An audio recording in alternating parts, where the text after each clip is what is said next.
Hi, cookbook friends. You are listening to the Cookbook Divas podcast. We are your hosts, Katie and Carrie, bringing you new cookbook releases for the second week of May 2021. We are going to be talking about cocktail books, international cookbooks, American regional, grilling and barbecue. Yay! Specialty cookbooks and miscellaneous. And then we're going to also at the very end talk about some health-oriented cookbooks, like healthy, vegan, gluten-free, vegetarian, etc. So stay tuned for all of those. I am going to kick us off with a cocktail cookbook, as you should. Yay! Right? It's the best time. And I get to go out for a cocktail in exactly 3 hours and 10 minutes. Oh my I'm God. counting down. I know, I'm like, oh, you're counting down. Sorry. My cookbook, cocktail book is called Cocktail Dive Bar, Real Drinks, Fake History, and Questionable Advice from New Orleans' 12-Mile Limit. It comes out May 11th. It's by T. Cole Newton. And if you look at the cover of this book, it is hilarious. There's like this giant squid with glasses, and it's all illustrated and cartoony, and just when I say cartoony, not like kitschy, it's actually really well done, and it's super fun. So basically, that's unusual. The owner, yeah, it kind of has a comic style to it, so I was really drawn to it personally.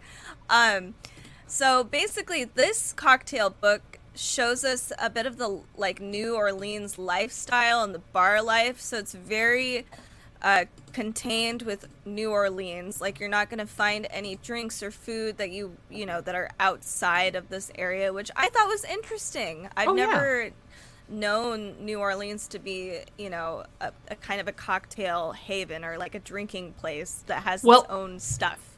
If you had been able to come to my 50th birthday party in New Orleans, which was exactly 2 years ago tomorrow, I would have taken you out for some cocktails. Woo! We'll have to do it when we're not doing this quarantine thing anymore. Yes. I would love to do that. That sounds amazing. Yes. So apparently the cocktails in New Orleans, as maybe Carrie would know, are very different compared to other places. So, and also, like, when you're looking at cocktail cookbooks, there's not a lot of cookbooks that are New Orleans oriented. So this is just exclusively that. And it has a whole slew of recipes from different established bars and mixologists that are all from New Orleans. It's really fun. It's irreverent, which is appealing to people like me. It has really great illustrations all the way through. It's super entertaining. I definitely recommend it. It's Cocktail Dive Bar, Real Drinks, Fake History, and Questionable Advice from New Orleans' 12-Mile Limit. What do they mean by fake history? I'm not sure. I'm not sure if they're going to talk about like maybe history that we've been taught that's actually fake, or maybe they're just like, let's just throw some random shenanigans at you and see if it sticks or something. Who knows? I'd love to know. The next cocktail book, and I'm now able to get a cocktail in 3 hours and 6 minutes. Sorry, it's been a long week. This book is by one of our favorite small cookbook presses, Cider Mill Press. It's easy cocktails over 100 drinks, all made with 4 ingredients or less. So I was initially skeptical because honestly, the world has enough cocktail books. At least the one you just talked about is unusual because it's location-based. Yeah.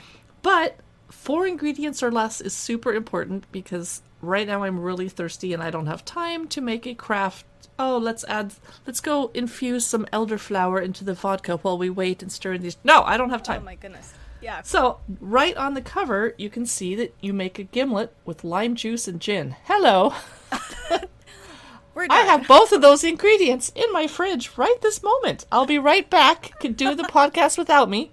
No, Tequila Sunrise is just orange juice, grenadine, and tequila. Okay. Yeah. A screwdriver, of course, we all know what's in that. That's super easy. But I don't need a recipe for a screwdriver, so I'm not sure why is that with, free pouring. Yeah. A margarita, lime juice, orange liqueur, and tequila.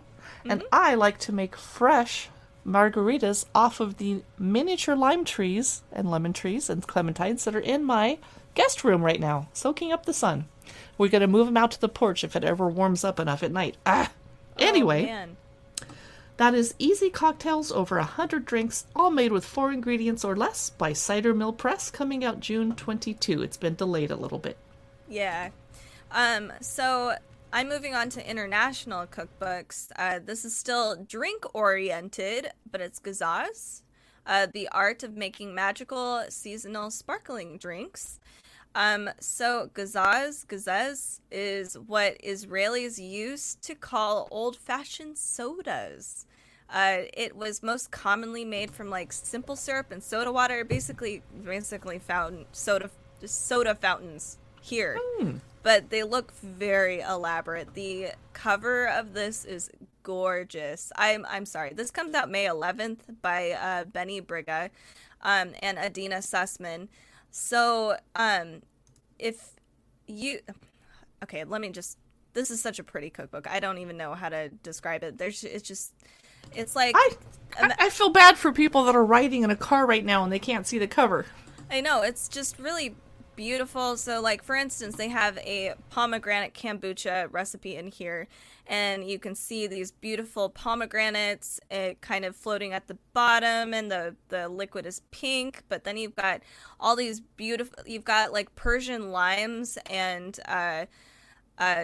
cinnamon sticks and lemon leaves kind of sticking up at the top. I can't do this justice. It's just a really pretty cookbook. But anyway, these are fun because they're really easy to make and they have really unique flavors, and I would argue they're probably a little healthy soda with high fructose corn syrup. But some of the flavors you can find, I'll kind of go through the table of contents. They have a 5-ingredient Gazoz, stone fruit, citrus, floral, vegetable, which sounds interesting and refreshing for, like, you know. I hope it's not just Bloody Marys, but that sounds good. Yeah, they this one looks almost, maybe it's not vegetable-y, but they had a green plum Gazoz that looks just magical. It looks like a forest in a glass. I don't know. And anyway, these are beautiful. Definitely take a look at these, and these would be really fun at parties. I think, you know, you can wow, like, even a small gathering of like 5 of your friends, you can wow them with these really refreshing drinks on a summer night. I think it's just really fun. So that again is Gazoz, the art of making magical seasonal sparkling drinks. Comes out May 11th. Now we have to detour from cocktail land and go to the French countryside with a cookbook that Katie and I, as wine bloggers, are very excited about. It's French Countryside Cooking, Inspirational Dishes from the Forests, Fields, and Shores of France by Daniel Galmiche. It comes out May 11. He is a Michelin-starred chef and author of the French Brasserie Cookbook, and he shows us how to make authentic French dishes using ingredients found in the rural parts of the country, from orchard to meadow, river to seashore. And we have all of those here in Washington State. Yay. Mm-hmm. I don't think I could handle living in, no offense, like North Dakota or Oklahoma, where you don't have oceans. Sorry. I'm like that too. Yeah. So there are a lot of French cookbooks out there. This is a new and updated edition of the classic revolutionary French cookbook. It was inspired by his return to the countryside during the pandemic. He took a lot of long country walks, and it reminded him of his background in rural France, and he felt a need to return to all the recipes and revive them and create new recipes during his long quarantine. So I'm up for that. That's pretty cool. Yeah. There's no Amazon sneak preview, so I have no idea what's inside other than what they told me: starters, mains, sides, and desserts. And they're organized by the origin of their key ingredient. So, for example, from the meadow, you gather dandelions for a dandelion, wild thyme, and lemon cake, which I would totally eat. And then from the farmyard, he says, make use of a chicken to create a beautifully clear and nourishing broth. And from the sea, create lemongrass skewered prawns with a nice sauce. That is French Countryside Cooking, Inspirational Dishes from the Forests, Fields, and Shores of France by Daniel Galmiche. We're going to stay in Europe and talk about the next cookbook is ScandiKitchen Midsommar, Simply Delicious Food for Summer Days. It comes out May 11th by Bronte Aurel. If you were paying attention, she did the previous cookbook this year that was a ScandiKitchen cookbook called The Essence of Hige. I can't remember how to say it. So that book, she actually talks about how to properly say the word. But it's... Oh, sorry. What were you going to say? I did a cookbook look-through of that book on our YouTube channel. You can find it. And on our IGTV channel. I really enjoyed it. And I'm dying to get this Midsommar one. Yeah. So, unfortunately, you can't see any pictures on the inside yet. But I feel like if it's similar to the previous book that came out this year, the photos are going to just be super amazing. And she just does a really great job displaying all of her work in a really rustic and elegant way, in my opinion. I really like it, and it's very simple. It's not too complicated. So this has 65 recipes specifically for summertime. I'm not seeing a whole, like, any exclusive recipe list, but she on the actual summary, it talks about like learning how to do breakfast cinnamon buns, cinnamon bun French toast. That is way better than just normal cinnamon French toast. Yeah, for sure. Yeah, cinnamon buns. She talks about doing a midsummer strawberry cake, which sounds really good. A basic rye bread. So there's a whole bread chapter in there. Beautiful Swedish desserts. Everything just sounds really good. She's got also sharing plates. They're smoked metal roulettes with crisps. Oh man, my mouth is watering. It sounds super awesome. And she's got a good reputation for having amazing, easy, cool recipes. So I definitely would get this book. It's ScandiKitchen Summer, Simply Delicious Food for Summer Days. And now you're going to present the next cookbook, which I think you chose to save me from all the meat content, and I can't wait to hear how you pronounce the title, because I have no idea. I feel like I might mess this up. But I think it's fascinating, and I'm really excited about this. I feel like this cookbook kind of snuck up on me a little bit, so it's... I'm sorry if I mess up yet again. Bress and Nyam. I already messed it up. I already know. Gullah Geechee recipes from a 6th generation farmer. Bress and Nyam. Okay, this is by Matthew Ryford and Amy Page Condon. It comes out May 11th. So, okay, I had to figure out what all of this was because the title obviously is a mouthful. So it's African Creole language. Oh, okay. I was like, what? Gullah Geechee. I know. I was like, is this?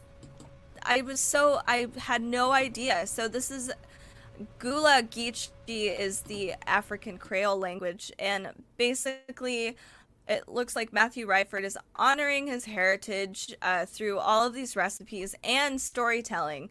So very specific to, the Creole area. But yeah, it's specific to that area, but in the more Black community. The pictures are beautiful. It's just really fun to see. Like, this looks like a crab bake to me that they've got a couple pictures of, and that's always really fun to have with guests. The names are super fun. So they have like a blackberry doobie, which has like, oh god, it looks so good. It's like a bunch of blackberries. You've got sugar, obviously, and buttermilk biscuits, and it's topped with a beautiful scoop of ice cream. That's perfect. There's no cannabis? No cannabis. Just checking because it's a doobie. I don't know. I know. Let's see. What else do we have? Pork rinds, how to make your own, which that would be really good too. We've got Nana chicken Nana's chicken and dumplings recipes. There's a lot of really fun recipes from his family that he's decided to share with us. It's actually over 100 recipes, so that's pretty substantial. I would wonder what the difference, like if there's a lot of similarities. I mean, what like the big differences are between the Gullah Geechee versus, like kind of Creole that we see on a usual, like, like on a regular basis. So it'd be interesting to compare and contrast. It just is a really fun cookbook to look through, and it's just cool to see history, especially, it gives us a different perspective, because we're combining, we've got like African slavery and also the Creole area. It's like a huge pool of cultures all melded together, and all of these lifestyles. It's just really interesting, and having all of these recipes passed down from great great great grandparents is just really cool to see. So again, let me see if I can say this properly. Bress and Nyam, oh my goodness, Gullah Geechee recipes from a 6th generation farmer. It comes out May 11th by Matthew Ryford. I am lucky because the title of my next book is The Cheese Biscuit Queen Tells All. Phew! This sounds like such a hoot, though. It's Southern recipes, sweet remembrances, and a little rambunctious behavior. Oh my. It's by Mary Martha Green, and this just looks hilarious. The publisher writes that some Southern cooks keep their prized family recipes under lock and key. Oh, yes, they do. But apparently not Mary Martha Green. She says, few things can truly be kept secret in the South. Ain't that the truth? Yep. And recipes like cheese biscuits are meant to be shared, and that's why she's the cheese biscuit queen. Love it. Okay. That's cute. So Yeah. she's sharing her Aunt Mimi's cheese biscuits and writing about the countries that they visited together and the lives, half-truths, cheating, and conniving of small children, not to mention grown adults, to get their cheese biscuits.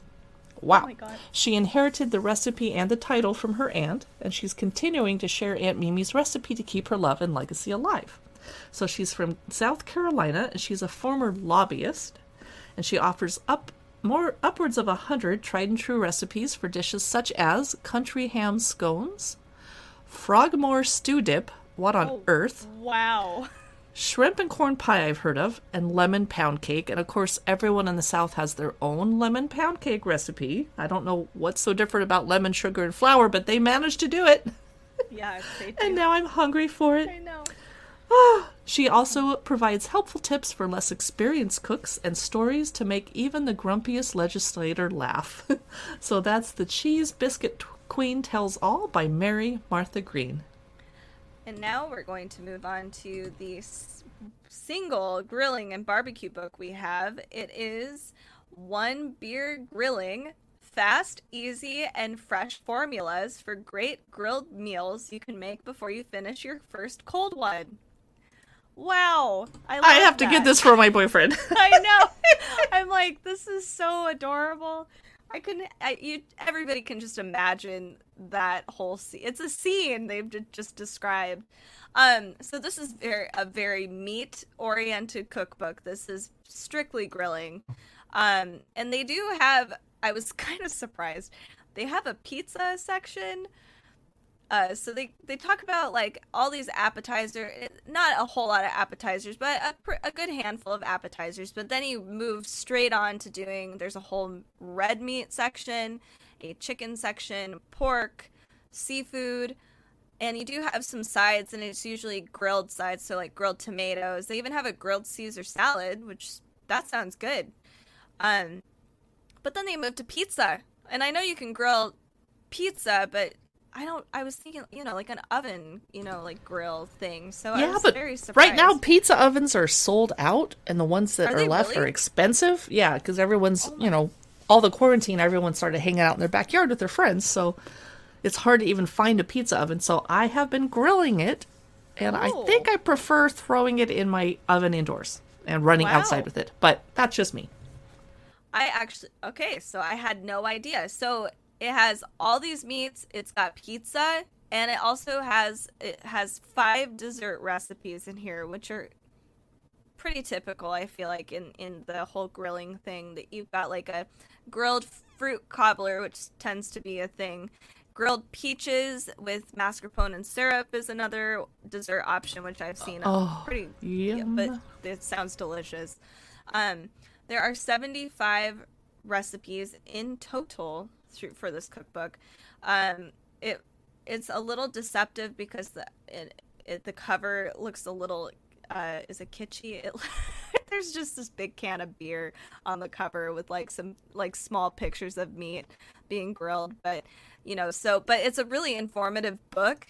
Like it's not just grilling meat. Like they have recipes for like a cheesesteak sandwich. And they've got like taco recipes. So like I think I saw like a carnita recipes. They have a stuffed portobello recipe. Let's see what else. They have a Hawaiian burger that sounds delightful. So it's not just, here, put some meat on a grill. It's like they're very thorough recipes from all around the world, and, some obviously a lot of classics. This is by Mike Lang. If I didn't say it before, he's got let's see, he's known as the grillographer for Weber Grills. So that's one of his nicknames, I guess. Anyway, this comes out May 11th. It's cool, especially right before barbecue season. So again, that is one beer grilling, fast, easy, and fresh formulas for great grilled meals you can make before you finish your first cold one. My next cookbook I want to chat with you about has a long title, so brace yourself. It is. Yes. Homebrewed Vinegar, How to Ferment 60 Delicious Varieties, including carrot ginger, beet, brown banana, pineapple, corncob, honey, and apple cider vinegar. Whew! It's by Kirsten K. Shockey. And right now, apple cider vinegar is a huge trend as a folk remedy, and people are thinking it's magic. But most of us buy our apple cider vinegar or distilled white vinegar at the store. But you can make it from anything with fermentable sugar, whether you're leftover juicing pulp or brown bananas, or you can make it from wildflowers or beer, or of course, wine. And Katie and I are wine bloggers, so we're not going to make vinegar out of the delicious Washington wines that we are gifted. But I have to say, when I throw parties, a lot of people come bring me crappy wine as a gift. Like, I won't name the names, but the bottle costs less than $8. There's lots of wine that tastes delicious that's less than $8, but that's not what makes its way to my party, so I should start making vinegar. That's a good idea. And this book will teach me the foundational skills and knowledge for fermenting my own. It teaches you the basics of equipment, brewing, bottling, and aging it, and tells you why you might want to drink vinegar or tonic vinegars. It kind of is related to the kombucha craze, which I never fell into because kombucha tastes horrible to me personally. However, it is not a traditional cookbook because there's lots of recipes for vinegar, but no recipes that use the vinegar in the cooking or the soups or, whatever. That part you have to figure out yourself. And I want to point out, as a wine blogger, be very careful because when you're drinking apple cider vinegar and distilled vinegar, it does mess with the enamel on your teeth. And I learned the hard way that you can stain your teeth with red wine if you have been drinking some vinegar and don't brush or rinse it off, and then go drink a big old glass of red wine and then smile into a camera. That's all I'm going to say. It was not an attractive moment in my life. So that is the Homebrewed Vinegar book by Kirsten K. Shockey, coming out May 11. It was crazy you said corn cob vinegar on that title. I was like, corn cob vinegar, That's brilliant because all we do with corn cobs is throw them in the compost, and they're not wasted because they're being recycled into the earth, but yeah, I was like, I want, it would be curious to see what the different flavors are like. And I guess I'm never really sure, why is apple cider vinegar more special than, like, I don't know. I guess I would never want to drink balsamic vinegar, but is it the same effects, Well, some people put balsamic vinegar in their shrub cocktails, though. Oh, okay. Yeah. Well, there we go. And some people put it on top of their ice cream. Right. Yeah, and I've done that, and it's very good. Anyway, that's Yeah. a cool cookbook. My next cookbook for fish lovers, it's called Hook, Line, and Supper. It's by Hank Shaw. It comes out May 7th.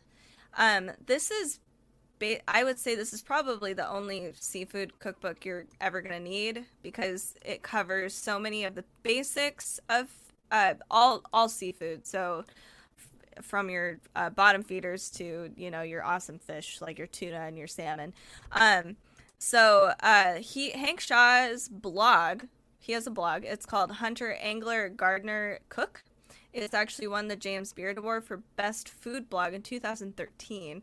He did write another cookbook that was a more gardening oriented cookbook.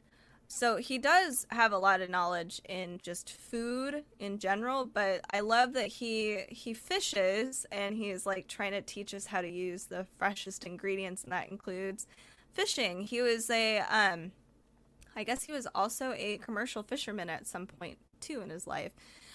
So we get a lot of classics such as fish and chips, super good. We've got smoked salmon, which is another classic. They have more international classics as well. So like a Chinese steamed fish with chilies. You have Mexican grilled clams, Indian crab curry, and English fish pie. As we know, that's a big deal over there. I'm not really seeing, there's a few photos on Amazon that kind of talk about how he prepares, it looks like clams in some of these recipes. He has a butter poached fish that looks very good. A Thai fried pomfret. Yes, I believe that it just looks beautiful.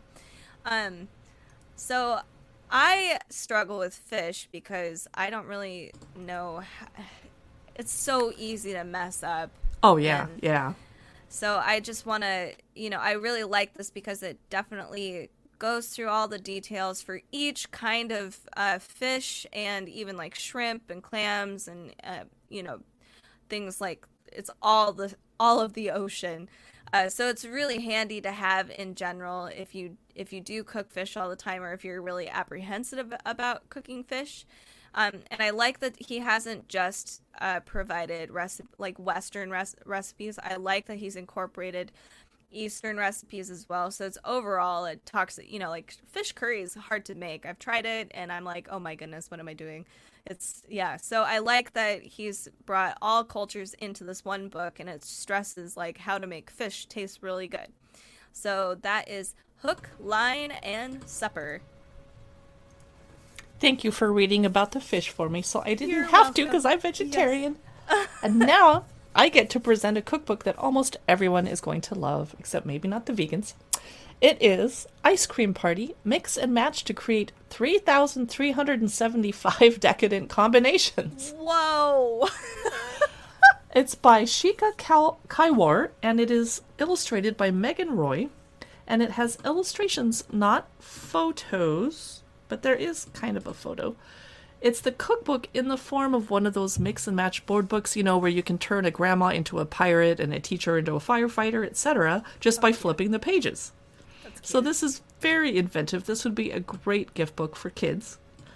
And I just tend to go into the fridge, get a spoon and an ice cream and eat it that way. But if you were having an ice cream party, you could up your game by learning how to make, for example, cocoa nib candied ginger ice cream, cream cheese biscuit ice cream, black and white sesame brittle to put on top of your ice cream, coffee sauce, pumpkin spice ice cream, of course, everyone loves that, Oreo grand shards to put in there, bright colorful illustrations, no photos, of course, very clever. I'm very impressed, I have to say. That is 45 recipes, endless mixing and matching. Ice Cream Party Mix and Match by Shika Kaiwar. Yum. Now I want ice cream and cocktails. But it's I know. only 59 degrees out. I might regret eating ice cream when I go out for cocktails outside later. Right? And We are moving into more health-conscious cookbooks to torture ourselves. All right, I Sorry. get the mess.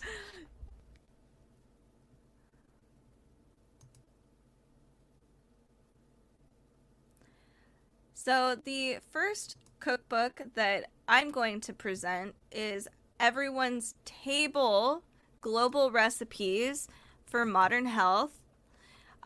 This is by Gregory Gourdet. He was actually the Top Chef star. He's worked with a lot of famous chefs before.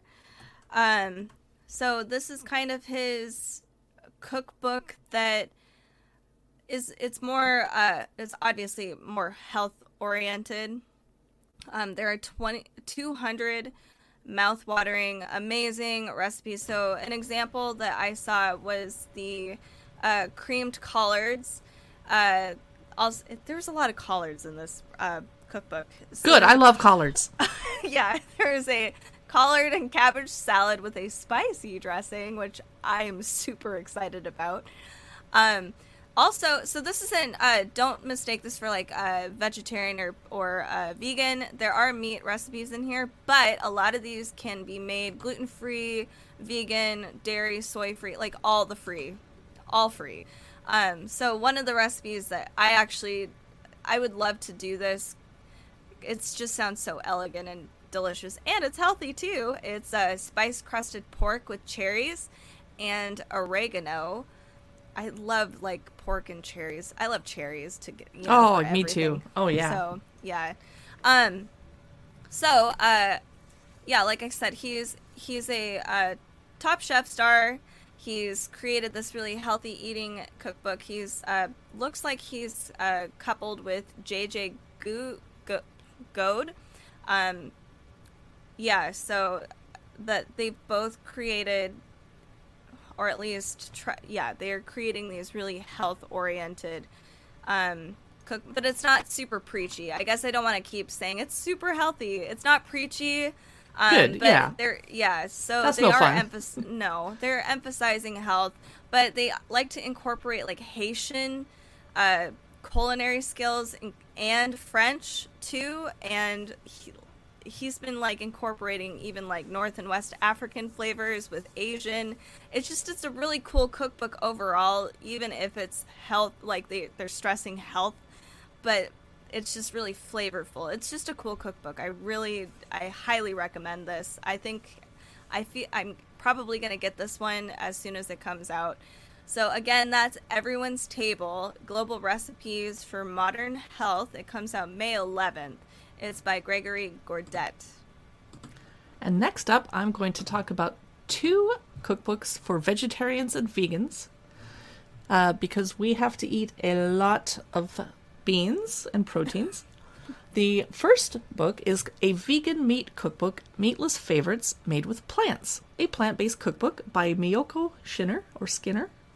It comes out May 11, and I do cook with a lot of vegan quote-unquote meats, and I do it not as a meat replacement. I just find them delicious, but a lot of people would think that they're rubbery. But I open a can to cook with them. I don't make my own vegan meat, which is typically made out of soy and gluten, or one of the other, or both. Yeah. So I don't like the Impossible Burger or Beyond Meat because they taste way too real to me. They taste yucky, but I know a lot of people like them. But I do like Morningstar Farms products, Loma Linda products, Boca Burgers. And in the vegan meat cookbook, this author guides us through the maze of products that are available on store shelves. And a lot of it, you really don't know if you're going to prefer corn, which is spelled Quorn. I find their texture kind of too chewy, and their flavors are I prefer Tofurkey brand, and they don't just make the Tofurkey that you serve it at Thanksgiving. And no, it's not shaped like a turkey. Everyone asks that.